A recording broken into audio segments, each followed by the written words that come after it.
un tramway nommé Saint-Charles et qui a inspiré bien des désirs depuis 1835 qu'il traverse la Nouvelle-Orléans en épousant la courbe du Mississippi. Un vrai plaisir que de parcourir cette ligne de 10 km qui longe quelques-unes des plus belles maisons de la Nouvelle-Orléans. Alors la Nouvelle-Orléans, pour le monde entier, c'est le jazz. C'est ici que le jazz est né à la fin du 19e siècle. En Louisiane, où que l'on aille, on en entend de toutes les couleurs. C'est que sur cette terre d'exil, toutes sortes de populations sont arrivées, se sont superposées comme un millefeuille, ou plutôt comme les lignes d'une portée, des blanches, des noires, des soupirs, une gigantesque partition pour 4 millions d'habitants. Alors s'il y avait une clé qui permette de visiter et de comprendre la Louisiane, ce serait une clé de sol.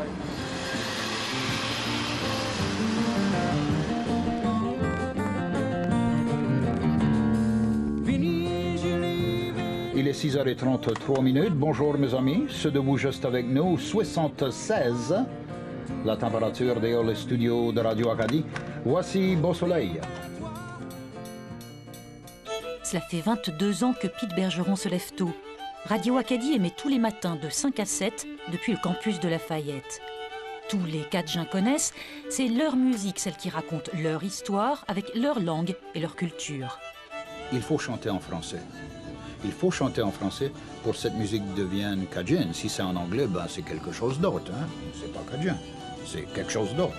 Quelque chose d'autre, comme le blues, le zaricot, le jazz, le swamp, le rock, le rap, etc. Car la Louisiane est un pays où tout s'explique en musique.